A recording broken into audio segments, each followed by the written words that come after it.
Oil was the lifeblood for the Nazis in World War II.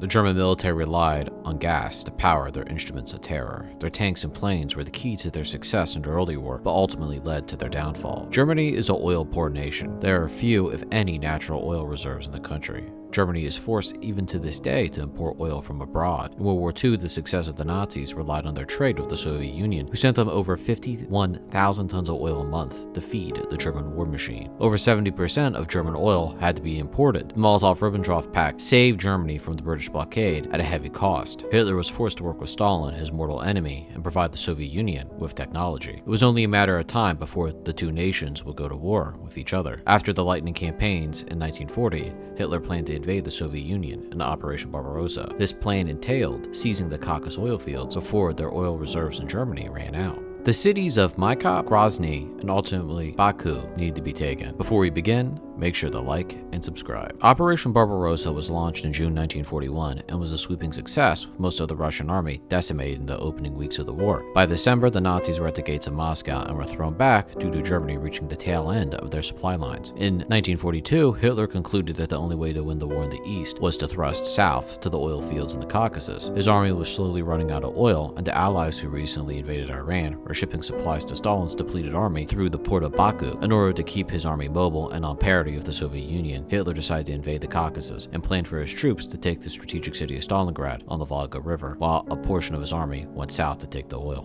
To take command of this grand operation was German General Field Marshal Wilhelm List, a veteran of the sweeping victories of Poland, France, and Greece, and was a veteran of the Western Front in World War I. List failed to properly implement blitzkrieg tactics and was ultimately slow and methodical like a Western Front general. His corps commander, Ewell von Kleset, and Richard Ewolf were equally set piece. Facing off against the Nazis was Marshal Simeon Badoni, a Red Army icon who gained fame as commander of the 1st Cavalry in the Russian Civil War. Badoni was a crony of Stalin and was one of the few marshals not to be purged in the Great Terror of 1937. Badoni failed to adapt with the changes of modern warfare and failed to hold Ukraine in the summer of 1941, with tank divisions running circles around his army. Afterwards, Stalin sent him to the Caucasus, but he held no real power and was forced to answer to a military council made up of competent generals. Ultimately, Badoni was mostly a figurehead. To take the Caucasus, List was given 3 panzer divisions and 2 motorized divisions to conquer a territory the size of Central Europe. Throughout the campaign, elite mountain divisions would trickle in and fight in the mountains, and fought well throughout, but were often overstretched and poorly supplied. List also took advantage of special forces who were made up of mostly Georgian and Chechen volunteers. They wore Soviet uniforms, spoke Russian, and caused havoc on Russian supply lines. In the opening days of the campaign, the Nazis had total air superiority, but this began to dwindle as air wings were transferred to Stalingrad. Defending the Caucasus was the surviving Ukrainian troops that didn't get captured in the summer of 41, but the majority of the troops in the region were Soviet sailors converted to infantry. The sailors held their own against the Germans, but lacked artillery needed to push the enemy. In August, airborne units from Moscow arrived along with 2 guard divisions, which helped solidify the lines. In terms of tanks, the Soviets had few of their own tanks and relied on Allied Lend-Lease. Army Group South launched their attack on the Caucasus in July 1942. Kleist's panzers managed to quickly defeat the Soviet defenders and race towards the mountains. The Germans had little idea what they faced ahead of them and lacked proper maps and intelligence. Instead, they simply raced across the Don from the city of Rostov. The maps they used were decades out of date, and no one knew exactly where the oil fields were located. The Germans managed to push back the Soviets with ease. Soviet Marshal Badoni had no sense of combined arms or any military strategy beyond raiding, and left his units exposed to be defeated in detail. Soviet cavalry played a major role in the early stage of the campaign and were used as tank support, which proved to be useless. In the Battle of Marninivka, the combined tank cavalry army was destroyed, with over 1,000 Soviet troops killed at the cost of 3 German tanks. The only use cavalry had was in delaying actions against the German infantry. Cavalry was a cheap mobile resource that the Germans couldn't compete with. Cavalry was able to glide across the endless ocean of land and harass the already overextended German supply lines. Regardless, over 170,000 German troops poured into the Caucasus and managed to scatter Badoni's force. By August, it became clear that Germany was not going to reach the oil fields. Despite poor resistance by Badoni, he managed to preserve most of his army and prevent the Germans from reaching their objectives. On paper, it looked as if the Germans were winning, but the Soviets managed to overstretch the Germans, and by November, Kleist's panzers were out of fuel and awaiting resupply. In the meantime, the infantry moved into the Kuban in an attempt to clear it out. The southern cities of Stavropol, Maikop, Krasnodar, and Maizdak fell into German hands. In September, Black Sea Fleet sailors disembarked from their ships to defend the port city of Novorossiysk Caucasus and faced off against better equipped Romanian troops. A 2-week struggle ensued and ended with the sailors making a last stand at the city's cement factory, known as Soviet Thermopylae. But despite Russia's best efforts, by September, the city fell into German hands. The occupation of the Don was far different from the rest of the conquered territories in the Soviet Union. The Germans were ordered to treat the Russian people in the region with respect in order to get them to join their crusade against communism. Officers were tasked with recruiting Cossacks, Muslims, and Chechens into their army, but few joined the Germans except for Cossacks. Around 80,000 Cossacks joined the Germans when they left the Caucasus in 1943 out of fear of NKVD reprisals. Jews in the Caucasus were not treated as kindly and were genocided by the SS, who lurked behind the lines. In terms of partisan warfare, the Soviets and Nazis employed them to limited success. They were able to cause confusion and defeat isolated garrisons, but the fate of Caucasus rested on the shoulders of the regular troops on the ground. In August, the Germans managed to capture one of the 3 strategic oil fields, Maikop,